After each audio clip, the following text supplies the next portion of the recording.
Tarzan of the Apes by Edgar Rice Burroughs. Chapter 1. Out to Sea. I had this story from one who had no business to tell it to me, or to any other.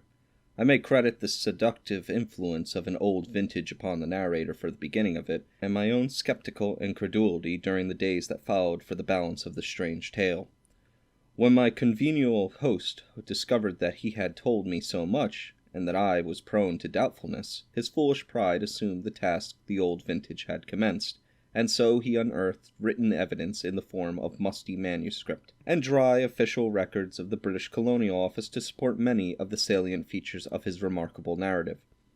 I do not say the story is true, for I did not witness the happenings which it portrays, but the fact that in the telling of it to you I have taken fictitious names for the principal characters quite sufficiently evidences the sincerity of my own belief that it may be true. The yellow mildewed pages of the diary of a man long dead and the records of the Colonial Office dovetail perfectly with the narrative of my congenial host. And so I give you the story as I painstakingly pieced it out from these several various agencies.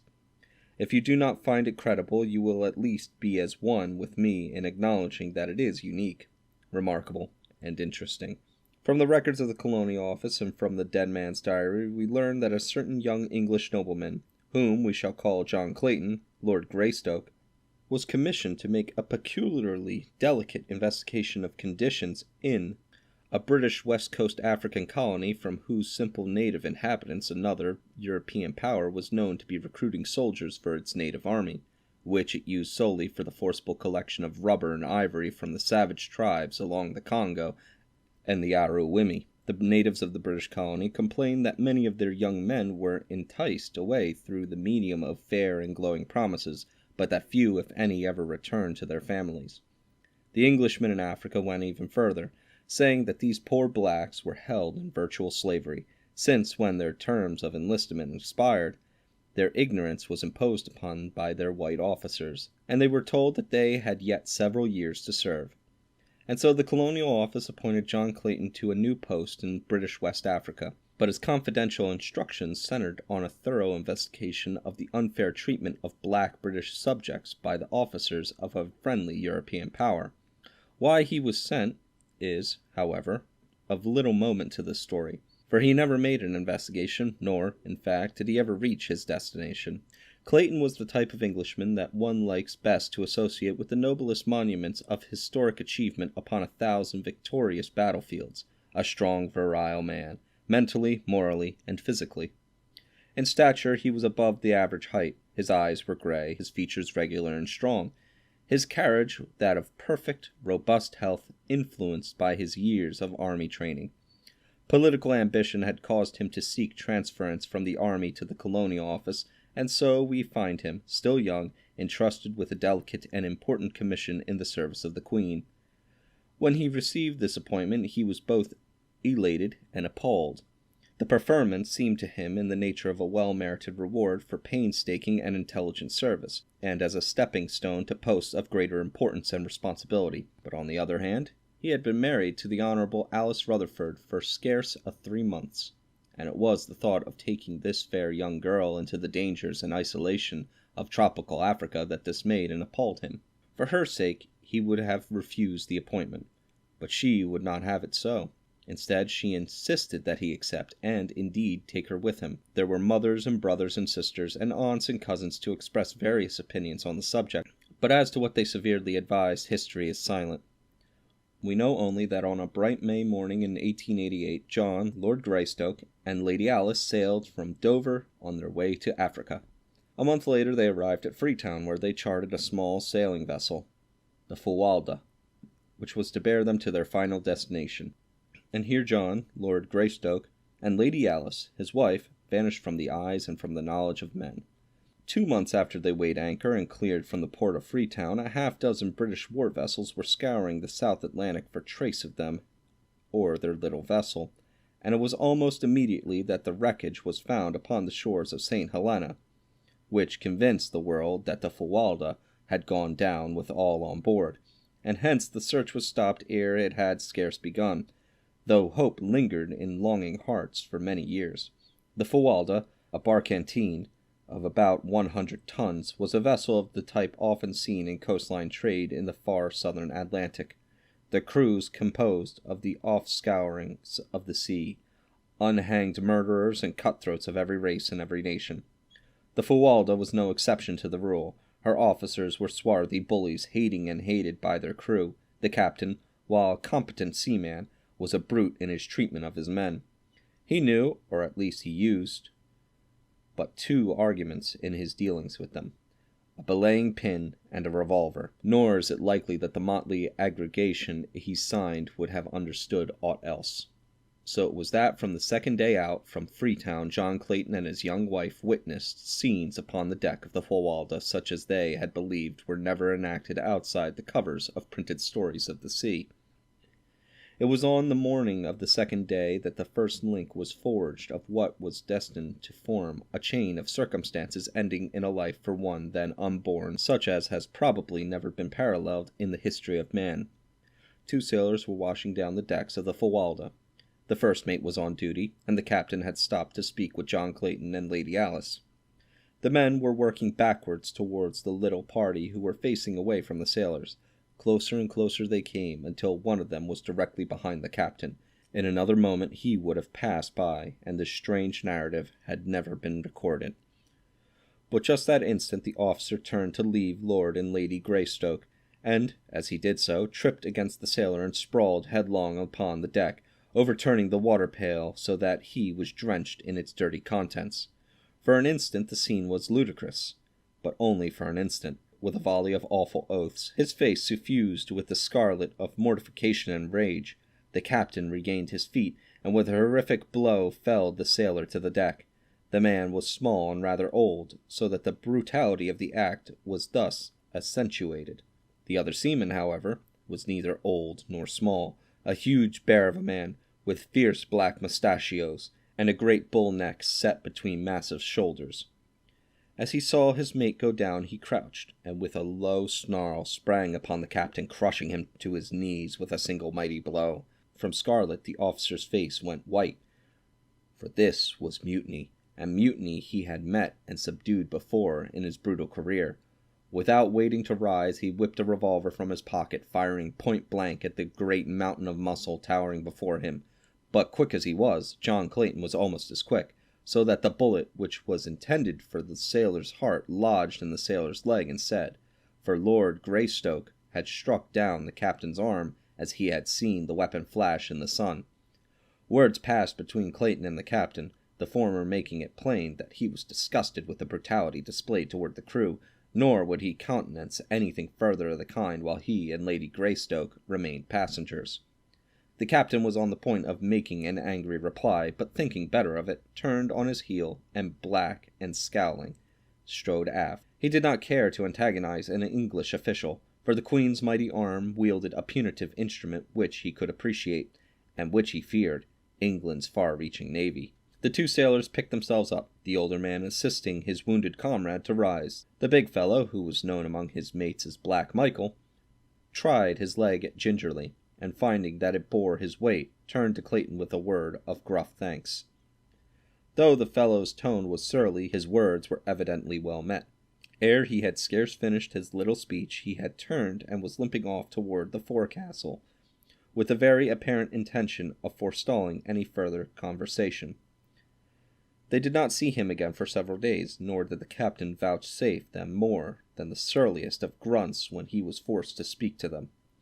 They messed in his cabin, as they had before the unfortunate occurrence, but the captain was careful to see that his duties never permitted him to eat at the same time. The other officers were coarse, illiterate fellows, but little above the villainous crew they bullied, and were only too glad to avoid social intercourse with the polished English noble and his lady, so that the Claytons were left very much to themselves.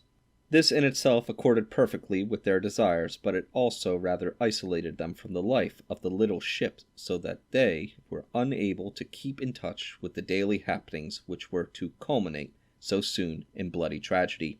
There was in the whole atmosphere of the craft that undefinable something which presages disaster. Outwardly, to the knowledge of the Claytons, all went on as before upon the little vessel, but that there was an undertow leading them toward some unknown danger both felt, though they did not speak of it to each other. On the second day after the wounding of Black Michael, Clayton came on the deck just in time to see the limp body of one of the crew being carried below by 4 of his fellows, while the first mate, a heavy belaying pin in his hand, stood glowering at the little party of sullen sailors. Clayton asked no questions. He did not need to, and the following day, as the great lines of a British battleship grew out on the distant horizon, he half determined to demand that he and Lady Alice be put aboard her, for his fears were steadily increasing that nothing but harm could result from remaining on the lowering, sullen Fawalda.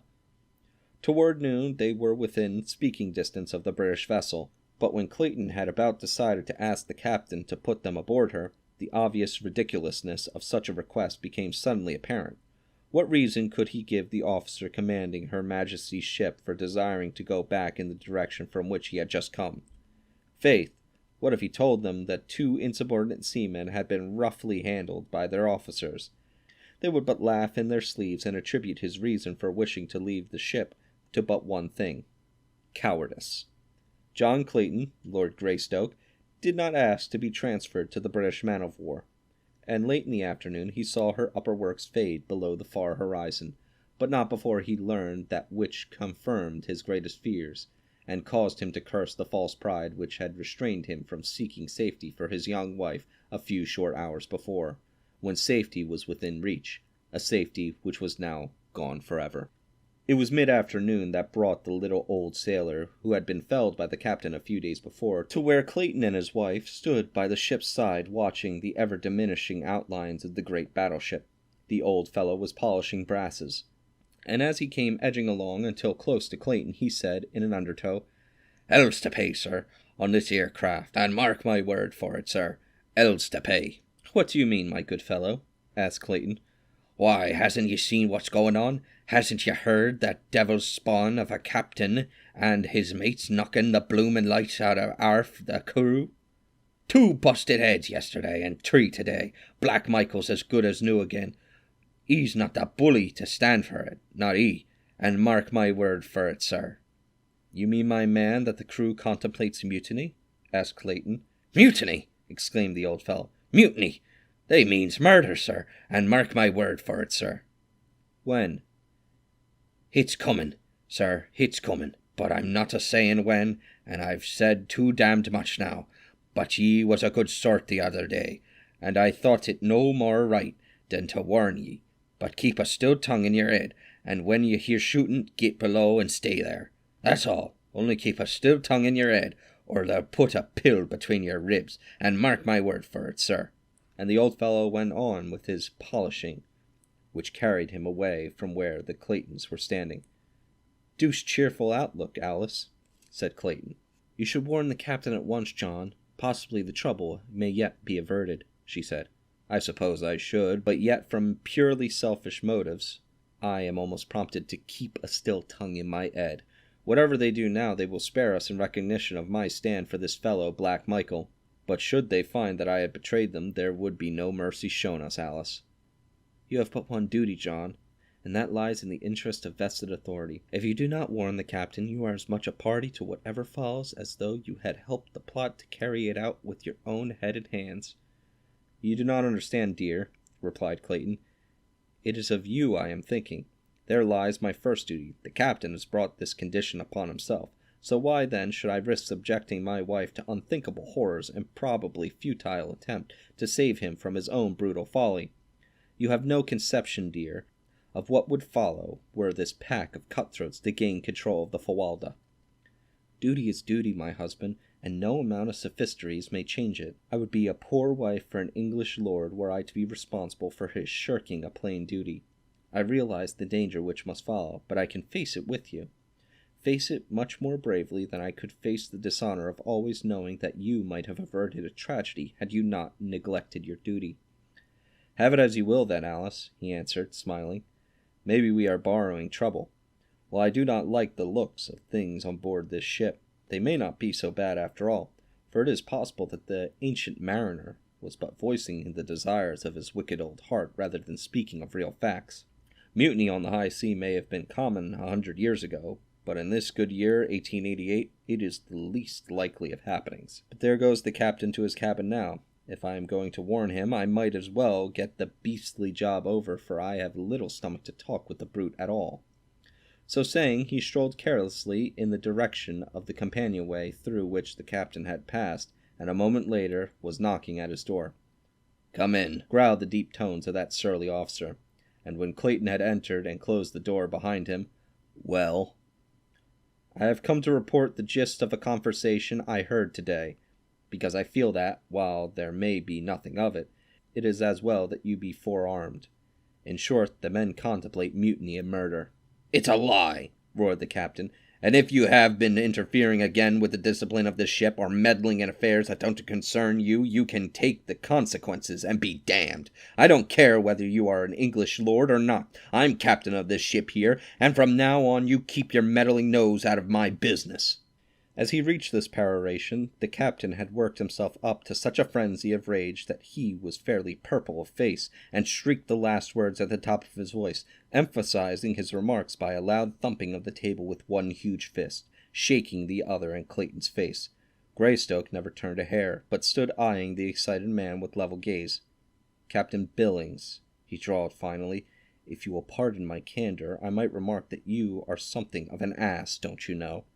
Whereupon he turned and left the captain with the same indifferent ease that was habitual with him, and which was more surely calculated to raise the ire of a man of Billings' class than a torrent of invective. So whereas the captain might easily have been brought to regret his hasty speech had Clayton attempted to conciliate him, his temper was now irrevocably set in the mold in which Clayton had left it, and the last chance of their working together for their common good and preservation of life was gone. "Well, Alice," said Clayton, as he rejoiced his wife, "if I had saved my breath, I should likewise have saved myself a bit of a calling. The fellow proved most ungrateful, fairly jumped at me like a mad dog. He and his blasted old ship may go hang, for aught I care, and until we are safe off the thing, I shall spend my energies in looking after our own welfare, and I rather fancy the first step to that end should be to go to our cabin and look over my revolvers. I am sorry now that we packed the larger guns and the ammunition with the stuff below."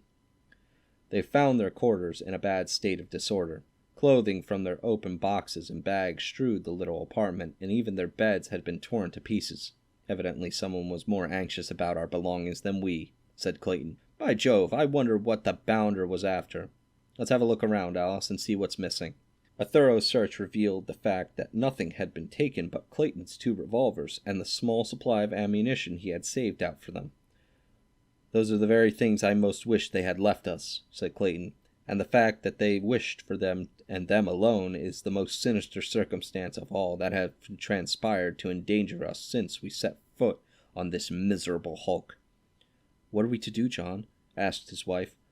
"I shall not urge you to go again to the captain, for I cannot see you affronted further. Possibly our best chance for salvation lies in maintaining a neutral position. If the officers are able to prevent a mutiny, we have nothing to fear, while if the mutineers are victorious, our one slim hope lies in not having attempted to thwart or antagonize them." "Right you are, Alice. We'll keep in the middle of the road." As they fell to in an effort to straighten up their cabin, Clayton and his wife simultaneously noticed the corner of a piece of paper protruding from beneath the door of their quarters.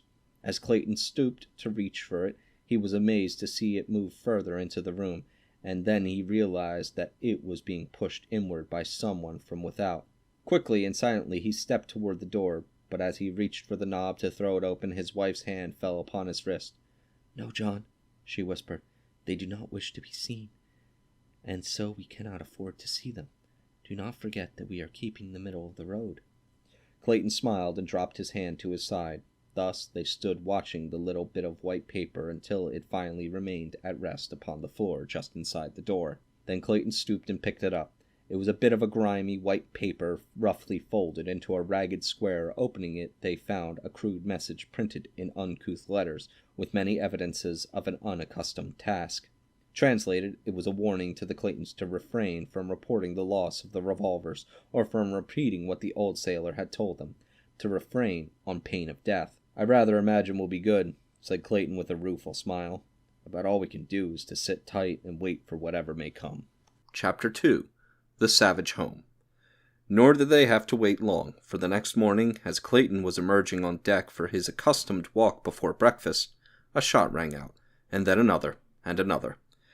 The sight which met his eyes confirmed the worst fears. Facing the little knot of officers was the entire motley crew of the Fawalda, and at their head stood Black Michael. At the first volley from the officers, the men ran for shelter, and from points of vantage behind masts, wheelhouse, and cabin, they returned the fire of the 5 men who presented the hated authority of the ship. 2 of their number had gone down before the captain's revolver. They lay where they had fallen between the combatants. Presently, the first mate lunged forward upon his face, and at a cry command from Black Michael at a cry of command from Black Michael, the bloodthirsty ruffians charged the remaining 4. The crew had been able to muster but 6 firearms. So most of them were armed with boat hooks, axes, hatchets, and crowbars. The captain had emptied his revolver, and was reloading as the charge was made. The second mate's gun had jammed, and so there were but 2 weapons opposed to the mutineers as they rapidly approached the officers, who now started to give back before the infuriated rush of their men. Both sides were cursing and swearing in a frightful manner, which, together with the reports of the firearms and the screams and groans of the wounded, turned the deck of the Fawalda to the likeness of a madhouse. Before the officers had taken a dozen backward steps, the men were upon them. An axe in the hands of a burly Negro cleft the captain from forehead to chin, and in an instant later the others were down, dead or wounded from dozens of blows and bullet wounds. Short and grisly had been the work of the mutineers of the Fawalda, and through it all, John Clayton had stood leaning carelessly beside the companionway, puffing meditatively upon his pipe, as though he had been but watching an indifferent cricket match. As the last officer went down, he bethought him that it was time that he returned to his wife, lest some members of the crew find her alone below. Though outwardly calm and indifferent, Clayton was inwardly apprehensive and wrought up, for he feared for his wife's safety at the hands of these ignorant half-brutes, into whose hands had so remorselessly thrown them. As he turned to descend the ladder, he was surprised to see his wife, standing on the steps almost at his side. "How long have you been here, Alice?" "Since the beginning," she replied. "How awful, John, oh, how awful! What can we hope for at the hands of such as those?" "Breakfast, I hope," he answered, smiling bravely in an attempt to allay her fears. "At least," he added, "I'm going to ask them. Come with me, Alice. We must not let them think we expect anything but courteous treatment." The men had by this time surrounded the dead and the wounded officers, and without either partiality or compassion, proceeded to throw both living and dead over the sides of the vessel. With equal heartlessness they disposed of their own wounded and the bodies of the 3 sailors to whom a merciful Providence had vouchsafed instant death before the bullets of the officers. Presently one of the crew spied the approaching Claytons, and with a cry of, "Here's 2 more for the fishes," rushed towards them with an uplifted axe. But Black Michael was even quicker, so that the fellow went down with a bullet in his back before he had taken a half-dozen steps. With a loud roar, Black Michael attracted the attention of the others, and pointing to Lord and Lady Greystoke, cried, "These here are my friends, and they are to be left alone, d'ye understand? I'm captain of this ship now, and what I say goes," he added, turning to Clayton. "Just keep to yourselves, and nobody'll harm ye." And he looked threateningly on his fellows. The Claytons heeded Black Michael's instructions so well that they saw but little of the crew and knew nothing of the plans the men were making.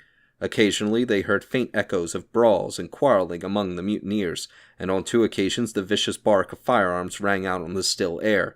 But Black Michael was a fit leader for his heterogeneous band of cutthroats, and, withal, held them in fair objection to his rule. On the 5th day following the murder of the ship's officers, land was sighted by the lookout. Whether island or mainland, Black Michael did not know. But he announced to Clayton that if investigation showed the place was habitable, he and Lady Greystoke were to be put ashore with their belongings. "You'll be all right there for a few months," he explained, "and by that time we'll have been able to make an inhabited coast somewheres and scatter a bit. Then I'll see that your government's notified where you be, and they'll soon send a man-o'-war to fetch ye off. You may be all right, but it would be a hard matter to land you in civilization without a lot of questions being asked, and none of us here has very convincing answers up our sleeves." Clayton remonstrated against the inhumanity of landing them upon an unknown shore to be left to the mercies of savage beasts, and, possibly, still more savage men. But his words were of no avail, and only tended to anger Black Michael, so he was forced to desist and make the best he could of a bad situation. About 3 o'clock in the afternoon they came about off a beautiful wooded shore opposite the mouth of what appeared to be a landlocked harbor. Black Michael sent a small boat filled with men to sound the entrance in an effort to determine if the Fawalda could be safely worked through the entrance. In about an hour they returned and reported deep water through the passage as well as far into the little basin. Before dark the barkentine lay peacefully at anchor upon the bosom of the still, mirror-like surface of the harbor. The surrounding shores were beautiful with semi-tropical verdure, while in the distance the country rose from the ocean in hill and tableland, almost universally clothed by primeval forest. No signs of habitation were visible, but that the land might easily support human life was evidenced by the abundant bird and animal life of which the watchers of the Fawalda's deck caught occasional glimpses, as well as by the shimmer of a little river which emptied into the harbor, ensuring fresh water in plenitude. As darkness settled upon the earth, Clayton and Lady Alice still stood by the ship's rail in silent contemplation of their future abode. From the dark shadows of the mighty forest came the wild calls of savage beasts, the deep roar of the lion, and, occasionally, the shrill scream of a panther. The woman shrank closer to the man in terror-stricken anticipation of the horrors lying in wait for them in the awful blackness of nights to come, when they too should be alone upon the wild and lonely shore. Later in the evening, Black Michael joined them long enough to instruct them to make their preparations for landing on the morrow. They tried to persuade him to take them to some more hospitable coast near enough to civilization so that they might hope to fall into friendly hands. But no pleas or threats or promises of reward could move him. "I am the only man aboard who would not rather see you both safely dead, and, while I know that that's the sensible way to make sure of our own necks, yet Black Michael's not the man to forget a favor. You saved my life once, and in return I'm going to spare yours, but that's all I can do. The men won't stand for any more, and if we don't get you landed pretty quick, they may even change their minds about giving you that much show. I'll put all your stuff ashore, with you as well as cooking utensils and some old sails for tents, and enough grub to last you until you can find fruit and game, so that with your guns for protection you ought to be able to live here easy enough until help comes. When I get safely hid away, I'll see to it that the British government learns about where you be. For the life of me, I couldn't tell 'em exactly where, for I don't know myself, but they'll find you all right." After he had left them, they went silently below, each wrapped in gloomy forebodings. Clayton did not believe that Black Michael had the slightest intention of notifying the British government of their whereabouts, nor was he any too sure but that some treachery was contemplated for the following day, when they should be on shore with the sailors who would have to accompany them with their belongings. Once out of Black Michael's sight, any of the men might strike them down, and still leave Black Michael's conscience clear. And even should they escape that fate, was it not but to be faced with far graver dangers? Alone he might hope to survive for years, for he was a strong, athletic man. But what of Alice? And that other little life so soon to be launched amidst the hardships and grave dangers of a primeval world? The man shuddered as he meditated upon the awful gravity, the fearful helplessness of their situation. But it was a merciful providence which prevented him from foreseeing the hideous reality which awaited them in the grim depths of that gloomy wood. Early next morning their numerous chests and boxes were hoisted on deck and lowered to waiting small boats for transportation to shore. There was a great quantity and variety of stuff, as the Claytons had expected a possible 5 to 8 years' residence in their new home, so that, in addition to the many necessities they had brought, were also many luxuries. Black Michael was determined that nothing belonging to the Claytons should be left on board, whether out of compassion for them or in furtherance of his own self-interests, it was difficult to say. There is no question but that the presence of property of a missing British official upon a suspicious vessel would have been a difficult thing to explain in any civilized port in the world. So zealous was he in his efforts to carry out his intentions that he insisted upon the return of Clayton's revolvers to him by the sailors in whose possession they were. Into the small boats were also loaded salt meats and biscuit, with a small supply of potatoes and beans, matches and cooking vessels, a chest of tools, and the old sails which Black Michael had promised them. As though himself fearing the very thing which Clayton had suspected, Black Michael accompanied them to shore, and was the last to leave them when the small boats, having filled the ship's casks with fresh water, were pushed out toward the waiting Fawalda. As the boats moved slowly over the smooth waters of the bay, Clayton and his wife stood silently, watching their departure, in the breasts of both a feeling of impending disaster and utter hopelessness. And waiting behind, over the edge of a low ridge, other eyes watched, close set, wicked eyes gleaming beneath shaggy brows. As the Fawalda passed through the narrow entrance to the harbor and out of sight behind a projecting point, Lady Alice threw her arms about Clayton's neck and burst into uncontrollable sobs. Bravely had she faced the dangers of the mutiny. With heroic fortitude she had looked into the terrible future. But now that the horror of absolute solitude was upon them, her overwrought nerves gave way, and the reaction came. He did not attempt to check her tears. It were better that nature have her way in relieving these long pent-up emotions. And it was many minutes before the girl, little more than a child she was, could again gain mastery of herself. "Oh, John," she cried at last, "the horror of it! What are we to do? What are we to do?" "There's but one thing to do, Alice," and he spoke as quietly as though they were sitting in their snug living room at home, "and that is work. Work must be our salvation. We must not give ourselves time to think, for in that direction lies madness. We must work and wait. I am sure that relief will come, and come quickly, when once it is apparent that the Fawalda has been lost, even though Black Michael does not keep his word to us."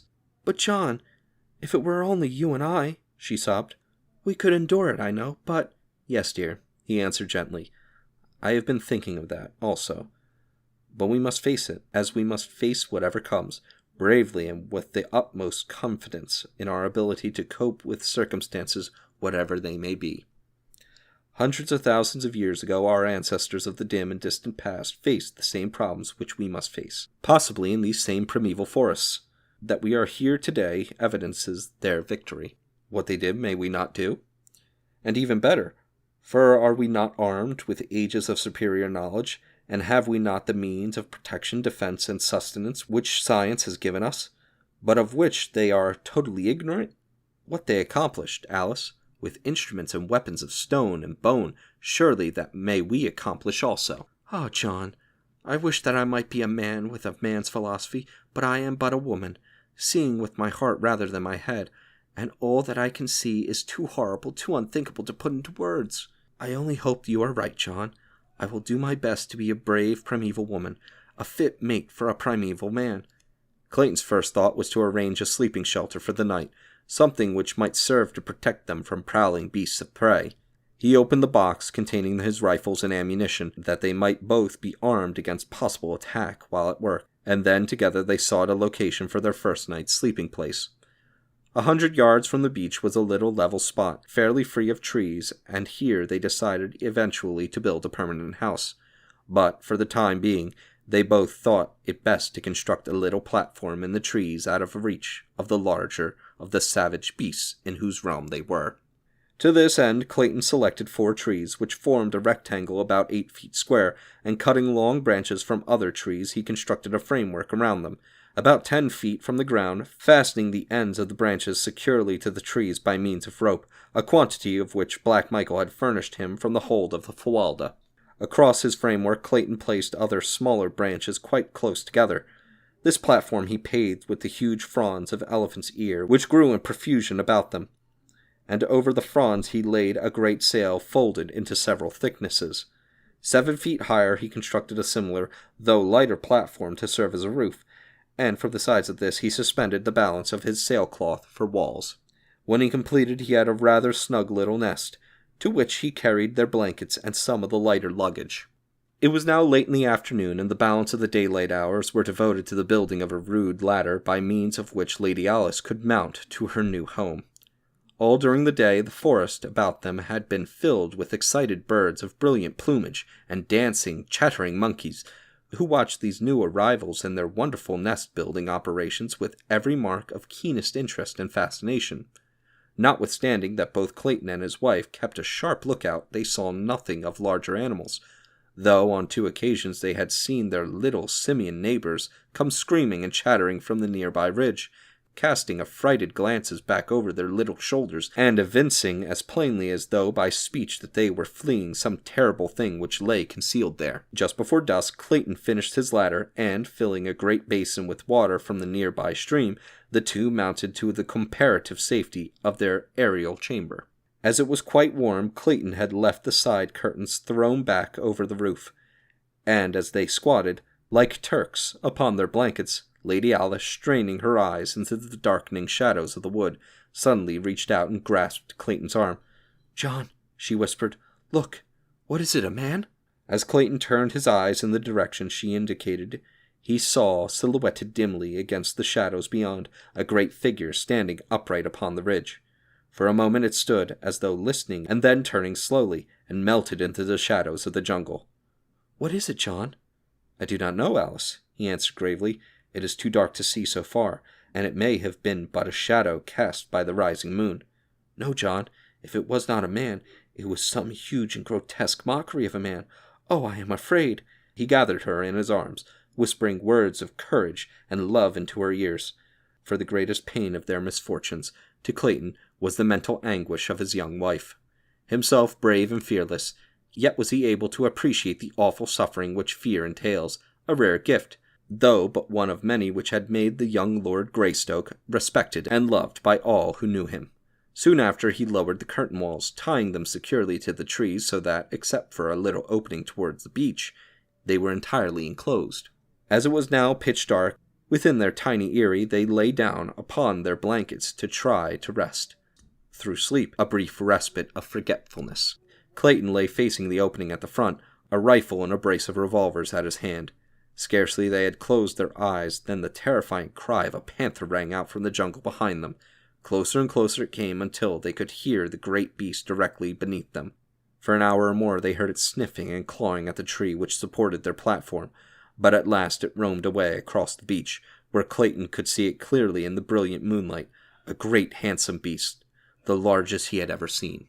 During the long hours of darkness they caught but fitful snatches of sleep, for the night noises of a great jungle teeming with a myriad of animal life kept their overwrought nerves on edge, so that 100 times they were startled to wakefulness by piercing screams or the stealthy moving of great bodies beneath them.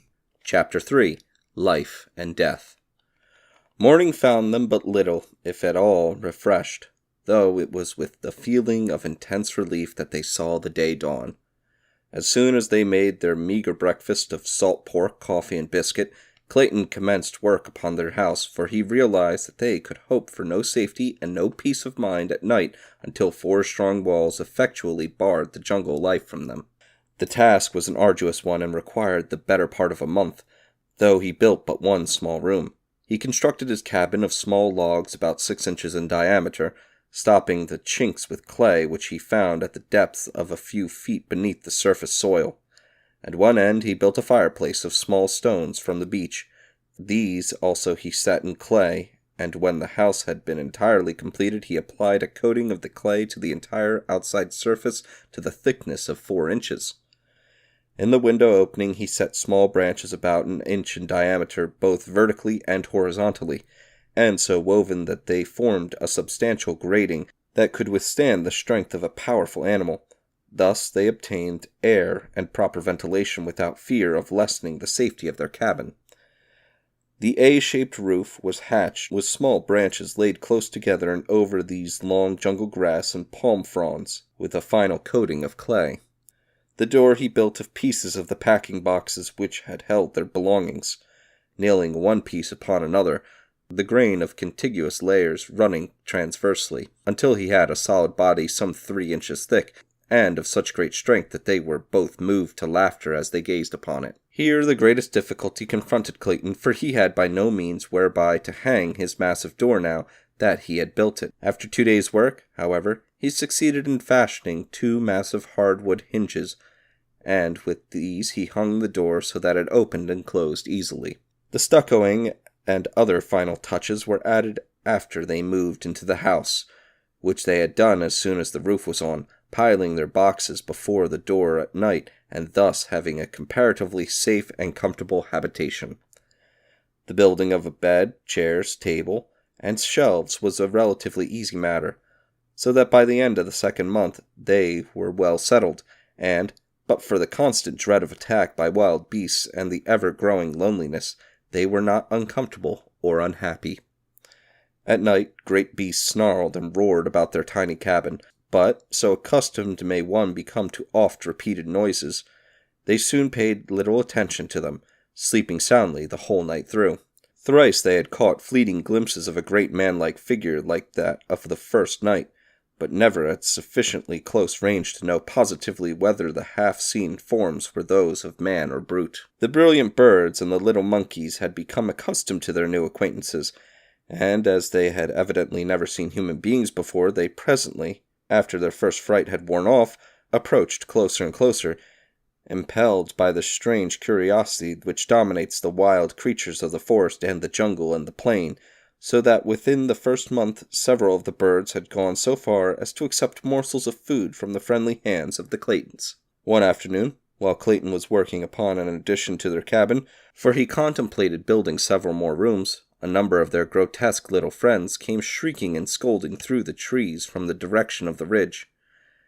Ever as they fled, they cast fearful glances back of them, and finally they stopped near Clayton, jabbering excitedly to him as though to warn him of approaching danger.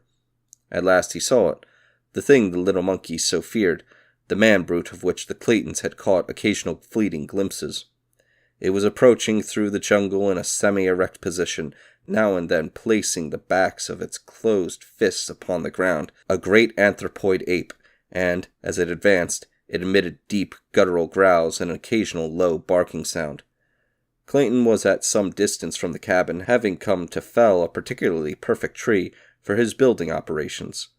Grown careless from months of continued safety, during which time they had seen no dangerous animals during the daylight hours, he had left his rifles and revolvers all within the little cabin, and now that he saw the great ape crashing through the underbrush directly toward him, and from a direction which practically cut him off from escape, he felt a vague little shiver play up and down his spine. He knew that, armed only with an axe, his chances with this ferocious monster were small indeed. And Alice, oh God, he thought, what will become of Alice? There was yet a slight chance of reaching the cabin. He turned and ran toward it, shouting an alarm to his wife to run in and close the great door in case the ape cut off his retreat. Lady Greystoke had been sitting a little way from the cabin, and when she heard his cry she looked up to see the ape springing with almost incredible swiftness for so large and awkward an animal in an effort to head off Clayton. With a low cry she sprang toward the cabin, and as she entered, gave a backward glance which filled her soul with terror, for the brute had intercepted her husband, who now stood at bay, grasping his axe with both hands, ready to swing it upon the infuriated animal when he should make his final charge. "Close and bolt the door, Alice," cried Clayton. "I can finish this fellow with my axe." But he knew he was facing a horrible death, and so did she. The ape was a great bull, weighing probably 300 pounds. His nasty, close-set eyes gleamed hatred from beneath his shaggy brows, while his great canine fangs were bared in a horrid snarl, as he paused a moment before his prey. Over the brute's shoulder, Clayton could see the doorway of his cabin, not 20 paces distant, and a great wave of horror and fear swept over him as he saw his young wife emerge, armed with one of his rifles. She had always been afraid of firearms, and would never touch them, but now she rushed toward the ape with the fearlessness of a lioness protecting its young. "Back, Alice!" shouted Clayton. "For God's sake, go back!" But she would not heed, and just then the ape charged, and so that Clayton would say no more. The man swung his axe with all his mighty strength, but the powerful brute seized it in those terrible hands, and tearing it from Clayton's grasp, hurled it far to one side. With an ugly snarl he closed upon his defenseless victim, but ere his fangs had reached the throat they thirsted for, there was a sharp report, and a bullet entered the ape's back between his shoulders. Throwing Clayton to the ground, the beast turned upon his new enemy. There before him stood the terrified girl, vainly trying to fire another bullet into the animal's body. But she did not understand the mechanism of the firearm, and the hammer fell futilely upon an empty cartridge. Almost simultaneously, Clayton regained his feet, and without thought of the utter hopelessness of it, He rushed forward to drag the ape from his wife's prostrate form. With little or no effort he succeeded, and the great bulk rolled inertly upon the turf before him. The ape was dead. The bullet had done its work. A hasty examination of his wife revealed no marks upon her, and Clayton decided that the huge brute had died the instant he had sprung toward Alice. Gently he lifted his wife's still unconscious form and bore her to the little cabin, but it was fully 2 hours before she regained consciousness. Her words filled Clayton with vague apprehension. For some time after regaining her senses, Alice gazed wonderingly about the interior of the little cabin, and then, with a satisfied sigh, said, "Oh, John, is it so good to be really home? I have had an awful dream, dear. I thought we were no longer in London, but in some horrible place where great beasts attacked us." There, Alice," he said, stroking her forehead. "Try to sleep again, and do not worry your head about bad dreams." That night, a little son was born in the tiny cabin beside the primeval forest, while a leopard screamed before the door, and the deep notes of a lion's roar sounded from beyond the ridge. Lady Greystoke never recovered from the shock of the great ape's attack, and, though she lived for a year after her baby was born, she was never again outside the cabin, nor did she ever fully realize that she was not in England. Sometimes she would question Clayton as to the strange noises of the nights, the absence of servants and friends, and the strange rudeness of the furnishings within her room, but, though he made no effort to deceive her, never could she grasp the meaning of it all.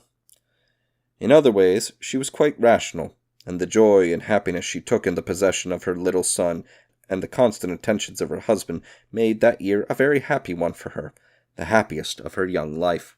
That it would have been beset by worries and apprehension had she been in full command of her mental faculties, Clayton well knew, so that while he suffered terribly to see her so, there were times when he was almost glad for her sake that she could not understand. Long since he had given up any hope of rescue, except through accident.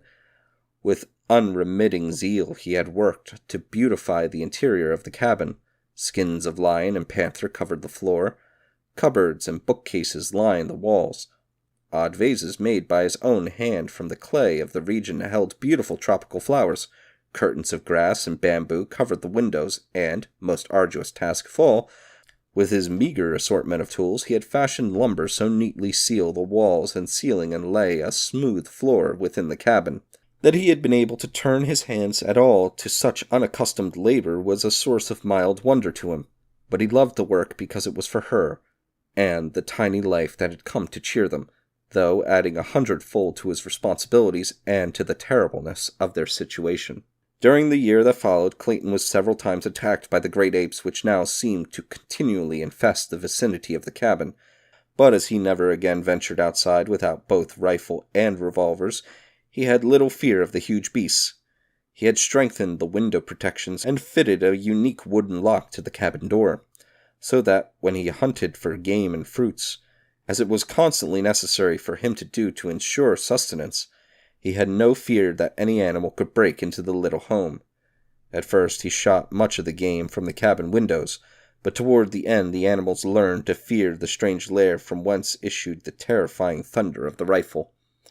In his leisure, Clayton read, often aloud to his wife, from the store of books he had brought for their new home. Among these were many for little children, picture books, primers, readers, for they had known that their little child would be old enough for such before they might hope to return to England. At other times Clayton wrote in his diary, which he had always been accustomed to keep in French, and in which he recorded the details of their strange life. This book he kept locked in a little metal box. A year from the day her little son was born, Lady Alice passed quietly away in the night. So peaceful was her end that it was hours before Clayton could awake to a realization that his wife was dead. The horror of the situation came to him very slowly, and it is doubtful that he ever fully realized the enormity of his sorrow and the fearful responsibility that had devolved upon him with the care of that wee thing, his son, still the nursing babe. The last entry in his diary was made the morning following her death, and there he recites the sad details in a matter-of-fact way that adds to the pathos of it, for it breathes a tired apathy born of long sorrow and hopelessness, which even this cruel blow could scarcely awake to further suffering. My little son is crying for nourishment. Oh, Alice, Alice, what shall I do? And as John Clayton wrote the last words his hand was destined ever to pen, he dropped his head wearily upon his outstretched arms where they rested upon the table he had built for her who lay still and cold in the bed beside him. For a long time no sound broke the death-like stillness of the jungle midday, save the piteous wailing of the tiny man-child. Chapter 4. The Apes. In the forest of the tableland a mile back from the ocean, old Kerchak the ape was on a rampage of rage among his people. The younger and lighter members of his tribe scampered to the higher branches of the great trees to escape his wrath, risking their lives upon branches that scarce supported their weight rather than face old Kerchak in one of his fits of uncontrolled anger. The other males scattered in all directions, but not before the infuriated brute had felt the vertebra of one snap between his great foaming jaws. A luckless young female slipped from an insecure hold upon a high branch and came crashing to the ground almost at Kerchak's feet. With a wild scream he was upon her, tearing a great piece from her side with his mighty teeth, and striking her viciously upon her head and shoulders with a broken tree limb until her skull was crushed to a jelly. And then he spied Kala, who, returning from a search for food with her young babe, was ignorant of the state of the mighty male's temper until suddenly the shrill warnings of her fellows caused her to scamper madly for safety. But Kerchak was close upon her, so close that he had almost grasped her ankle had she not made a furious leap far into space from one tree to another, a perilous chance which apes seldom, if ever, take unless so closely pursued by danger that there is no alternative. She made the leap successfully, but as she grasped the limb of the further tree, the sudden jar loosened the hold of the tiny babe where it clung frantically to her neck, and she saw the little thing hurled, turning and twisting, to the ground 30 feet below. With a low cry of dismay, Kala rushed headlong to its side, thoughtless now of the danger from Kerchak. But when she gathered the wee, mangled form to her bosom, life had left it. With low moans she sat cuddling the body to her. Nor did Kerchak attempt to molest her. With the death of the babe, his fit of demoniacal rage passed as suddenly as it had seized him. Kerchak was a huge king-ape, weighing perhaps 350 pounds.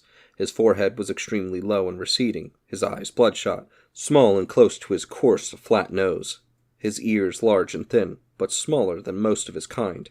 His awful temper and his mighty strength made him supreme among the little tribe, into which he had been born some 20 years before.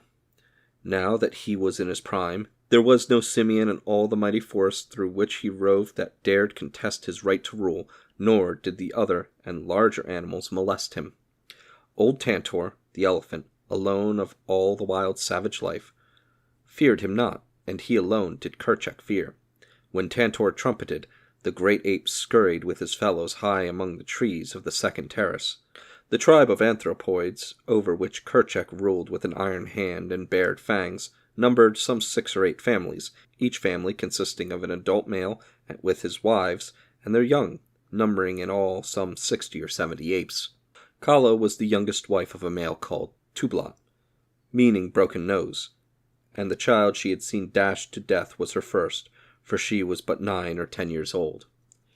Notwithstanding her youth, she was large and powerful, a splendid, clean-limbed animal with a round, high forehead, which denoted more intelligence than most of her kind possessed. So, also, she had a greater capacity for mother-love and mother-sorrow. But she was still an ape, a huge, fierce, terrible beast of a species closely allied to the gorilla, yet more intelligent, which, with the strength of their cousin, made her kind the most fearsome of those awe-inspiring progenitors of man. When the tribe saw that Kerchak's rage had ceased, they came slowly down from their arboreal retreats and pursued again the various occupations which he had interrupted. The young played and frolicked about among the trees and bushes. Some of the adults lay prone upon the soft mat of dead and decaying vegetation which covered the ground, while others turned over pieces of fallen branches and clods of earth in search of the small bugs and reptiles which formed a part of their food. Others again searched the surrounding trees for fruits, nuts, small birds, and eggs. They had passed an hour or so thus when Kerchak called them together, and, with a word of command to them to follow him, set off toward the sea. They traveled for the most part upon the ground. where it was open, following the path of the great elephants whose comings and goings break the only roads through those tangled mazes of bush, vine, creeper, and tree. When they walked it was with a rolling, awkward motion, placing the knuckles of their closed hands upon the ground and swinging their ungainly bodies forward. But when the way was through the lower trees they moved more swiftly, swinging from branch to branch with the agility of their smaller cousins, the monkeys. And all the way Kala carried her little dead baby hugged closely to her breast. It was shortly after noon when they reached a ridge overlooking the beach where below them lay the tiny cottage which was Kerchak's goal. He had seen many of his kind go to their deaths before the loud noise made by the little black stick in the hands of the strange white ape who lived in that wonderful lair, and Kerchak had made up his brute mind to own the death-dealing contrivance, and to explore the interior of the mysterious den. He wanted very, very much to feel his teeth sink into the neck of the queer animal that he had learned to hate and fear, and because of this, he came often with his tribe to reconnoiter, waiting for a time when the white ape should be off his guard. Of late they had quit attacking, or even showing themselves, for every time they had done so in the past the little stick had roared out its terrible message of death to some member of the tribe. Today there was no sign of the man about, and from where they watched they could see that the cabin door was open. Slowly, cautiously, and noiselessly they crept through the jungle toward the little cabin. There were no growls, no fierce screams of rage. The little black stick had taught them to come quietly, lest they awaken it. On they came until Kerchak himself slunk stealthily to the very door and peered within. Behind him were two males, and then Kala, closely straining the little dead form to her breast. Inside the den they saw the strange white ape laying half across the table, his head buried in his arms, and on the bed lay a figure covered by a sailcloth, while from a tiny rustic cradle came the plaintive wailing of a babe. Noiselessly Kerchak entered, crouching for the charge, and then John Clayton rose with a sudden start and faced them. The sight that met his eyes must have frozen him with horror, for there, within the door, stood 3 great bull-apes, while behind them crowded many more. How many he never knew, for his revolvers were hanging on the far wall beside his rifle, and Kerchak was charging. When the king ape released the limp form which had been John Clayton, Lord Greystoke, he turned his attention toward the little cradle, but Kala was there before him, and when he would have grasped the child she snatched it herself, and before he could intercept her she had bolted through the door and taken refuge in a high tree. As she took up the little live baby of Alice Clayton, she dropped the dead body of her own into the empty cradle, for the wail of the living had answered the call of universal motherhood within her wild breast, which the dead could not still.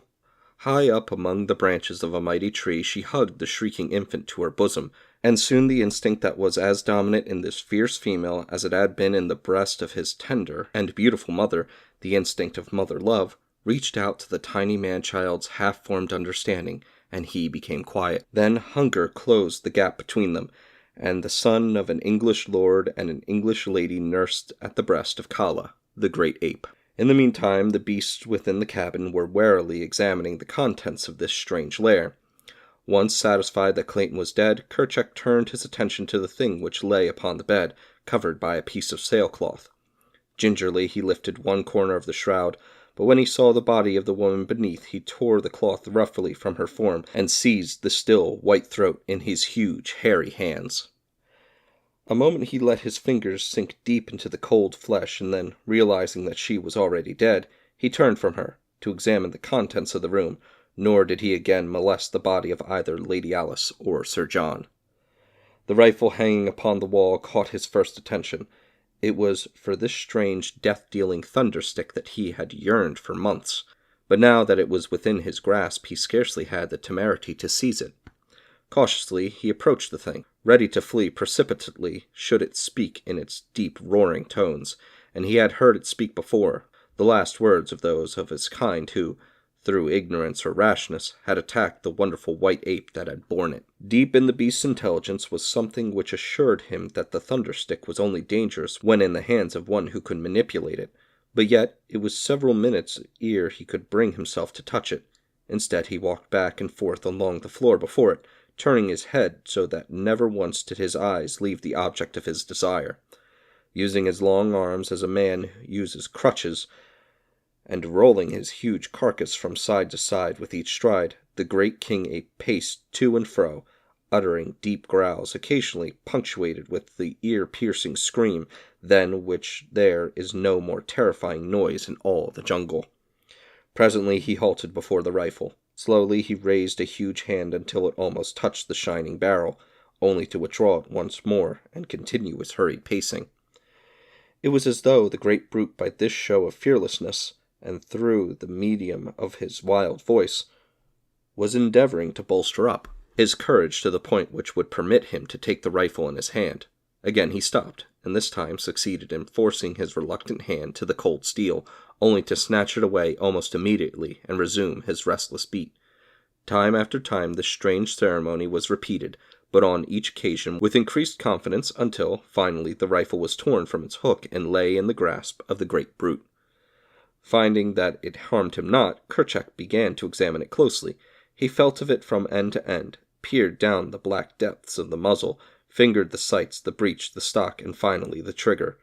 During all these operations, the apes who had entered sat huddled near the door watching their chief, while those outside strained and crowded to catch a glimpse of what transpired within. Suddenly Kerchak's finger closed upon the trigger.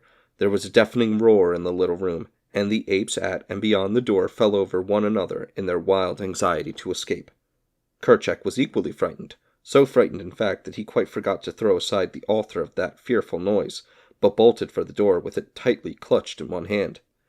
As he passed through the opening, the front sight of the barrel caught upon the edge of the in-swung door with sufficient force that it closed tightly after the fleeing ape. When Kerchak came to a halt a short distance from the cabin and discovered that he still held the rifle, he dropped it as he might have dropped a red-hot iron, nor did he again essay to recover it.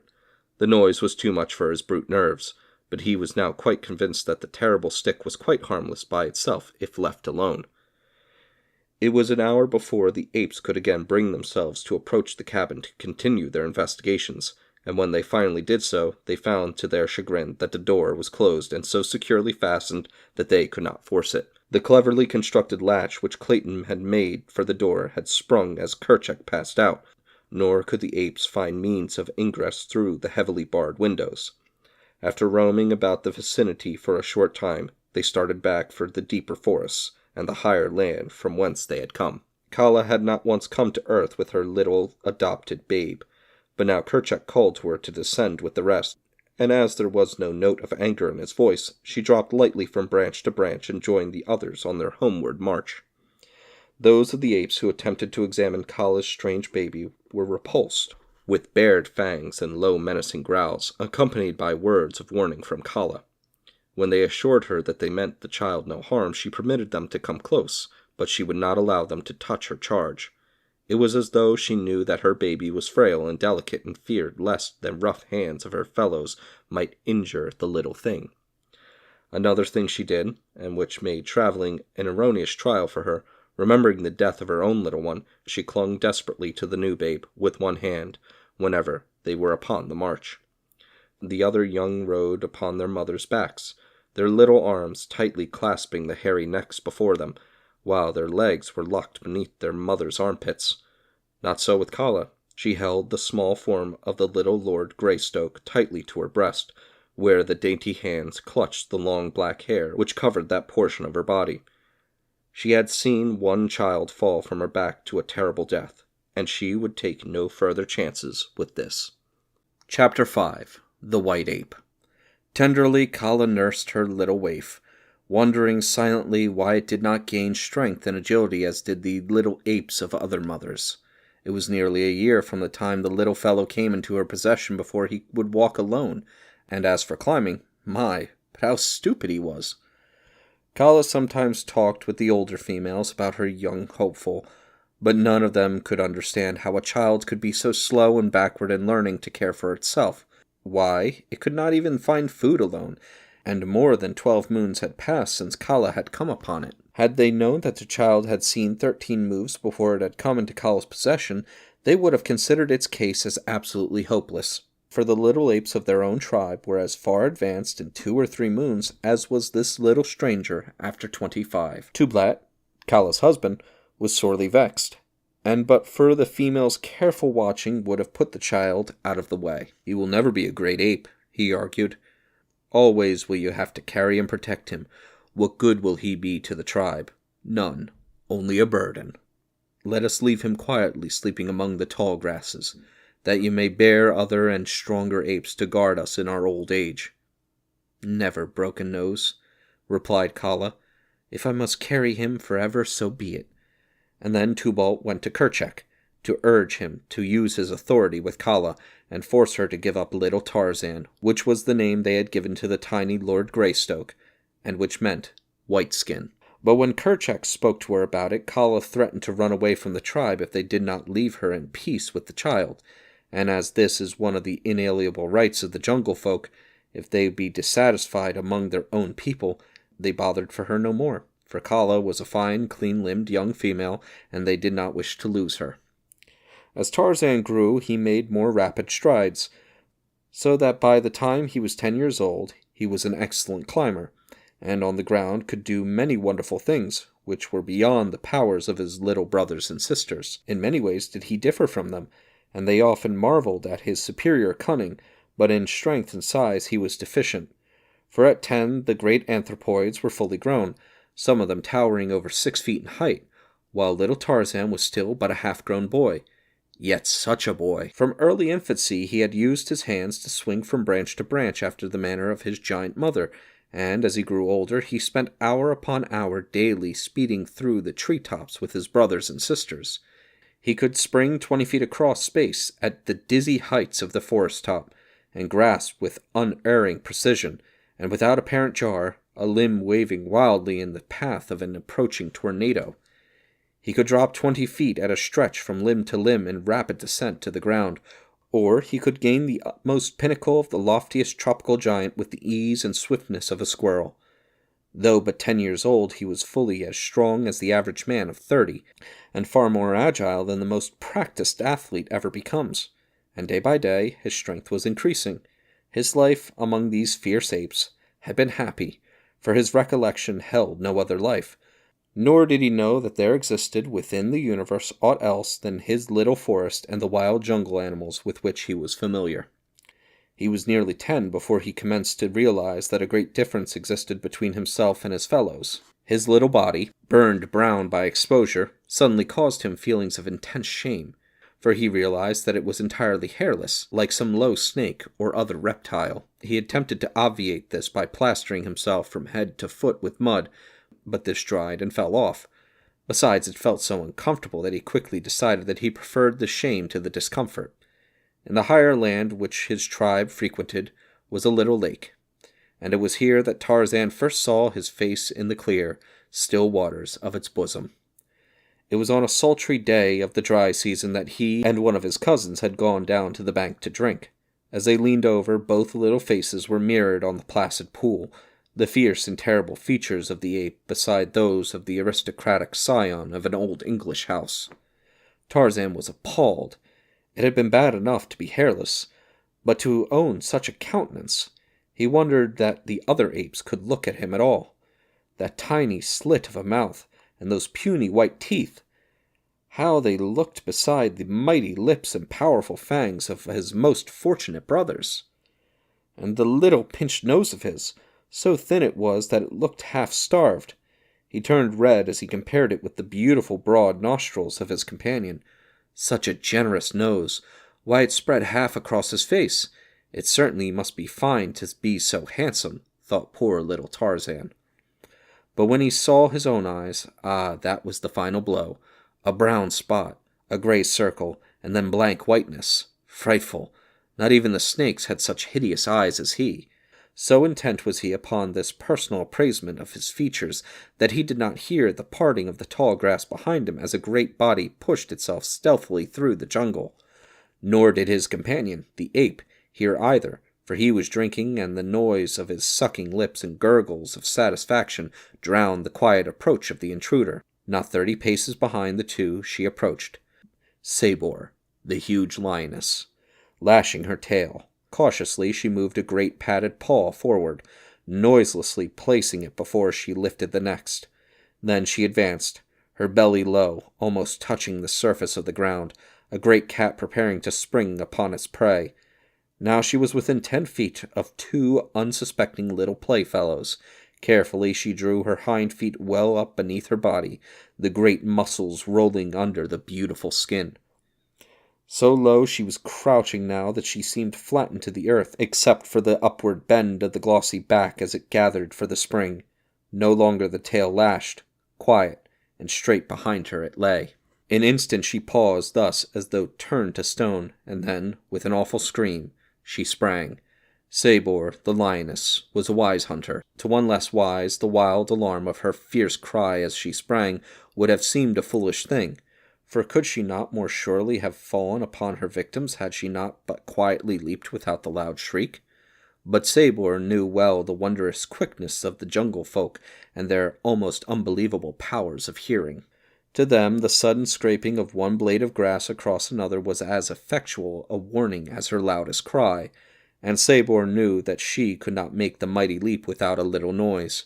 Her wild scream was not a warning. It was voiced to freeze her poor victims in a paralysis of terror for the tiny fraction of an instant which would suffice for her mighty claws to sink into their soft flesh and hold them beyond peradventure of escape. And so far as the ape was concerned, Sabor reasoned correctly. The little fellow crouched trembling just an instant, and that instant was quite long enough to prove his undoing. Not so, however, with Tarzan, the man-child. His life amidst the dangers of the jungle had taught him to meet emergencies with self-confidence, and his higher intelligence resulted in a quickness of mental action far beyond the powers of the ape. So the scream of Sabor, the lioness, galvanized the brain and muscles of little Tarzan into instant action.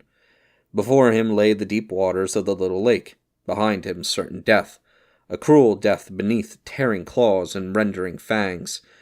Tarzan had always hated water, except as a medium for quenching his thirst. He hated it because he connected it with the chill and discomfort of the torrential rains, and he feared it for the thunder and lightning and wind which accompanied them. The deep waters of the lake he had been taught by his wild mother to avoid, and further, had he not seen little Nita sink beneath its quiet surface only a few short weeks before, never to return to the tribe? But of the two evils his quick mind chose the lesser ere the first note of Sabor's scream had scarce broken the quiet of the jungle, and before the great beast had covered half her leap, Tarzan felt the chill waters close above his head. He could not swim, and the water was very deep, but still he lost no particle of that self-confidence and resourcefulness, which were the badges of his superior being. Rapidly he moved his hands and feet in an attempt to scramble upward, and, possibly more by chance than design, he fell into the stroke that a dog uses when swimming, so that within a few seconds his nose was above water, and he found that he could keep it there by continuing his strokes, and also make progress through the water. He was much surprised and pleased with this new acquirement which had been so suddenly thrust upon him, but he had no time for thinking much upon it. He was now swimming parallel to the bank, and there he saw the cruel beast that would have seized him crouching upon the still form of his little playmate. The lioness was intently watching Tarzan, evidently expecting him to return to shore, but this boy had no intention of doing. Instead, he raised his voice in the call of distress common to his tribe, adding to it the warning which would prevent would-be rescuers from running into the clutches of Sabor. Almost immediately there came an answer from the distance, and presently 40 or 50 great apes swung rapidly and majestically through the trees toward the scene of tragedy. In the van was Kala, for she had recognized the tones of her best beloved, and with her was the mother of the little ape who lay dead beneath cruel Sabor. Though more powerful and better equipped for fighting than the apes, the lioness had no desire to meet these enraged adults, and with a snarl of hatred she sprang quickly into the brush and disappeared. Tarzan now swam to shore and clambered quickly upon dry land. The feeling of freshness and exhilaration which the cool waters had imparted to him filled his little being with grateful surprise, and ever after he lost no opportunity to take a daily plunge in lake or stream or ocean when it was possible to do so. For a long time Kala could not accustom herself to the sight, for though her people could swim when forced to it, they did not like to enter water, and never did so voluntarily. The adventure with the lioness gave Tarzan food for pleasurable memories, for it was such affairs which broke the monotony of his daily life, otherwise but a dull round of searching for food, eating, and sleeping. The tribe to which he belonged roamed a tract extending roughly 25 miles along the seacoast and some 50 miles inland. This they traversed almost continually, occasionally remaining for months in one locality, but as they moved through the trees with great speed, they often covered the territory in very few days. Much depended upon food supply, climatic conditions, and the prevalence of animals of the more dangerous species, though Kerchak often led them on long marches for no other reason than that he had tired of remaining in the same place. At night they slept where darkness overtook them, lying upon the ground, and sometimes covering their heads, and more seldom their bodies, with the great leaves of the elephant's ear. 2 or 3 might lie cuddled in each other's arms for additional warmth if the night were chill, and thus Tarzan had slept in Kala's arms nightly for all these years. That the huge, fierce brute loved this child of another race is beyond question, and he, too, gave to the great hairy beast all the affection that would have belonged to his fair young mother, had she lived. When he was disobedient, she cuffed him, it is true, but she was never cruel to him, and was more often caressing him than chastising him. Tublat, her husband, always hated Tarzan, and on several occasions had come near ending his youthful career. Tarzan, on his part, never lost an opportunity to show that he fully reciprocated his foster father's sentiments, and whenever he could safely annoy him or make faces at him or hurl insults upon him from the safety of his mother's arms or the slender branches of the higher trees, he did so.